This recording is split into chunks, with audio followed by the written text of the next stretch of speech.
இன்னைக்கு Sunday special என்னன்னு பார்த்துடலாமா? அப்படியே வாங்க. இட்லி ஃபஸ்ட்டு ஒரு 2 இட்லி மட்டும் எடுத்து வச்சுக்கலாம். மல்லிகை பூ இட்லி, வீட்டு இட்லி. இன்றைக்கி வந்து பார்த்திங்கன்னா நாட்டுக்கோழி எடுத்து நல்லா இந்த சாந்து அரைச்சி வச்சு குழம்பு வச்சுருக்குறாங்க. என்னால் இந்த குழம்பு இருந்தாலுமே என்னோட எப்பயும் போல் பார்த்திங்கன்னா இந்த தண்ணி குழம்பு இது வந்து எனக்கு நிறைய பேருக்கு பிடிக்கும். எத்தனை பேருக்கு பிடிக்குன்றது கீழே கமெண்ட் பண்ணுங்கள் மறக்காமல்.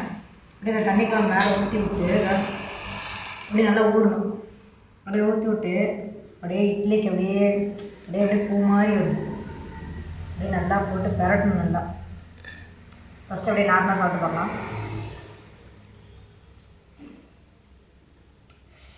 என்ன தான் வந்து இந்த சாந்தெல்லாம் அரைச்சி வச்சு குழம்பு வச்சாலுமே இந்த தண்ணி குழம்போட டேஸ்ட் தண்ணி குழம்பு தான். சிம்பிளாக இருக்கும்.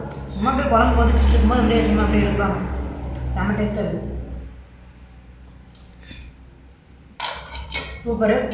அப்படியே கூட வந்து நாட்டுக்கோழி நல்லா அப்படியே வறுத்துருக்குறாங்க. நாட்டுக்கோழி ஈரல் மெயினாக அந்த எலும்பு கடிச்சிடலாமா?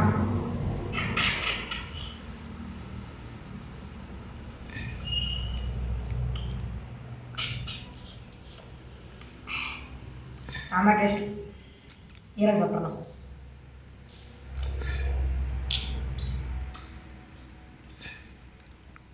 சின்ன வெங்காயம். இதுக்கு மாதிரி சண்டேக்குள்ளே ஒரு மனுஷனுக்கு என்ன வேணும்? போதும். ஓகே மக்களே, நான் அப்படியே சாப்பிட கண்டினியூ பண்ணுறேன். உங்கள் வீட்டில் என்ன சாப்பாடு அப்படிங்கிறத மறக்காம கீழே கமெண்ட்டில் பண்ணுங்கள். டாட்டா.